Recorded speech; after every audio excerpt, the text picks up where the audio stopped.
Video ini hanya untuk mereka yang punya logika. Bagi yang tidak punya logika, skip aja. Saya bukan anti pengusaha, saya bukan anti pemodal, saya tidak anti orang kaya. Tapi dalam hidup saya biasa mendengar cerita tentang pengusaha kaya yang menyepelekan begitu saja nasib mereka yang tidak seberuntung mereka. Saya ingin share sebuah cerita tentang penderitaan seorang pemborong bangunan yang begitu saja dicampakkan walau dia telah menjalankan kewajibannya secara tuntas. Nama orang itu Pendio Santosa, usianya 65 tahun, tinggal di Bogor. Dia sebenarnya sudah menghubungi saya pada September 2023 lalu. Dia menghubungi saya untuk mengeluhkan nasibnya sebagai pemborong yang tidak dibayar sebagaimana mestinya saat membangun supermarket di Bogor bernama Grand. Nilai yang tak terbayar itu mencapai sekitar 2 miliar rupiah.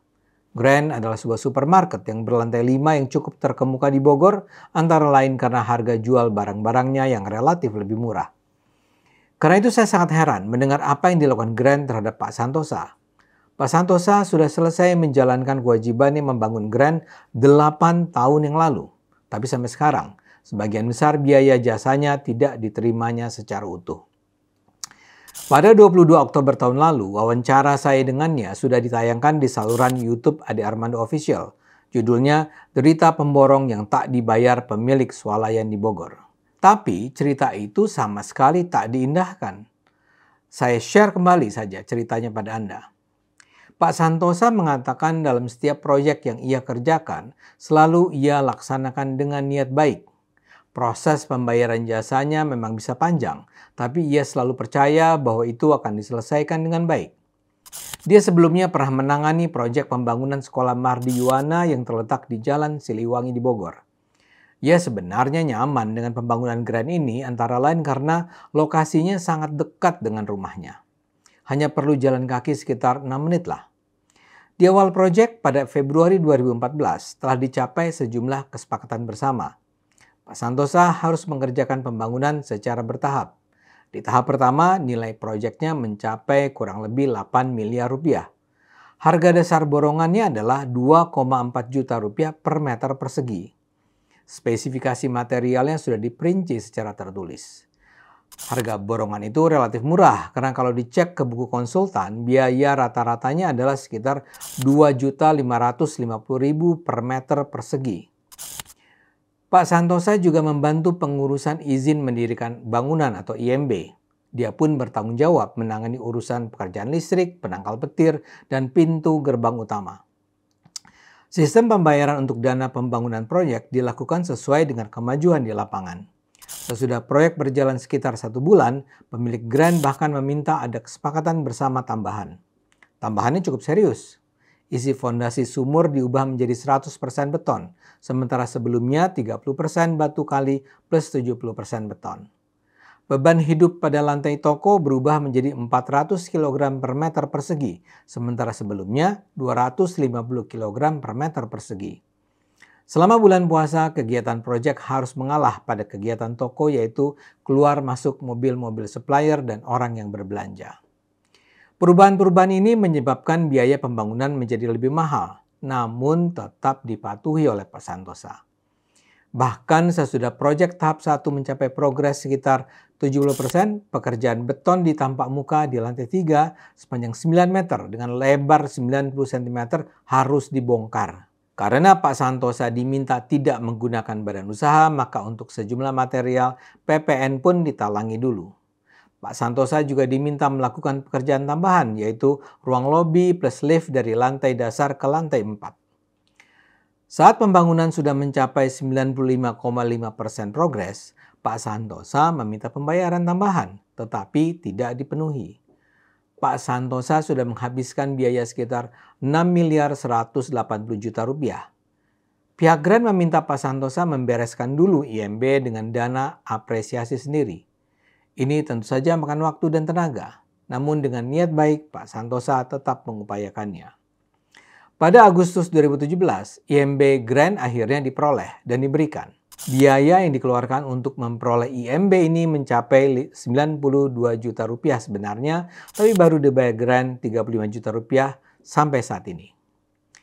Masalah kembali terjadi terkait pembangunan tahap 2. Menurut Pak Santosa, Tiba-tiba saja Grant memutuskan hubungan kerja sepihak.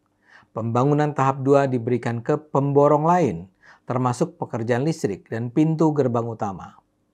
Tentu saja Pak Santosa tidak terima, karena dalam kontrak awal sudah disepakati pembangunan Grand Swalayan akan ditangani Pak Santosa sepenuhnya. Dia juga meminta kekurangan bayar pembangunan sekitar 2 miliar rupiah. Tapi dengan berkukuh, Grand menolak permintaan Pak Santosa. Penyelesaian pembangunan Grand dilakukan ternyata oleh kontraktor lain tanpa melibatkan Pak Santosa sama sekali. Selama bertahun-tahun, Pak Santosa berusaha memperjuangkan haknya. Dia sudah berusaha mencari jalur hukum. Dia pernah menghubungi LBH Ibnu Khaldun di Jalan Soleh Iskandarinata. Juga ke LBH Kota Bogor di Jalan Raya Cibinong. Dan ke LBH Sinar Asih di Jalan Pengadilan Bogor. Dia juga mencoba menghubungi seorang pengacara. Tapi semua upaya ini tak membuahkan hasil. Tahun ini pun Pak Santosa masih terus berusaha menagih kekurangan bayar Grand. Dia mengirim tagihan via JNE. Dia datang langsung ke Grand. Dengan bantuan teman dia bertemu dengan pengacara Grand. Tapi semua pun tidak membuahkan hasil. Kasusnya ini juga sudah ditangani Badan Penyelesaian Sengketa Konsumen BPSK. BPSK sudah memerintahkan Grand membayar kekurangan bayar yang harus diberikan pada Pak Santosa. Tapi Grand menolak dan menantang agar masalah ini diajukan saja ke pengadilan. Terus terang apa yang saya sampaikan ini adalah cerita yang dipaparkan Pak Santosa kepada saya. Saya percaya bahwa dia berkata jujur.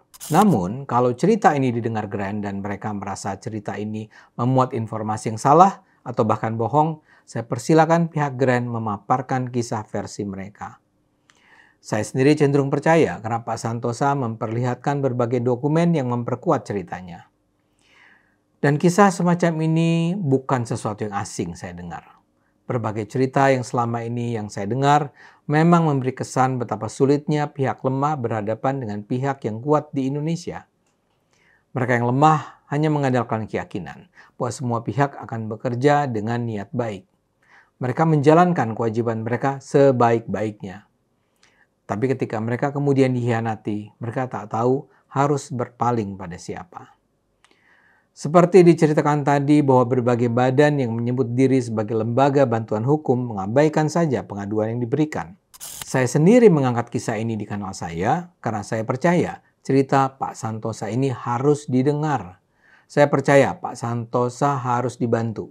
Dan saya berharap pihak Grand Swalayan bisa mendengar cerita ini dan kalau cerita ini benar, mereka bersedia memenuhi kewajiban mereka. Saya hanya ingin mengingatkan, bila kita membuat mereka yang lemah menderita, kita adalah orang jahat. Dan kejahatan itu harus kita bayar cepat atau lambat. Saya sendiri adalah warga Bogor. Dan saya bangga di kota ini ada swalayan yang terpandang seperti Grand. Tapi layakkah kita semua diam dengan penderitaan Pak Santosa? Mudah-mudahan keadilan bisa tercapai. Mudah-mudahan mereka yang terzalimi akan bisa terselamatkan. Ayo gunakan akal sehat. Karena hanya kalau kita gunakan akal sehat, kita semua akan selamat.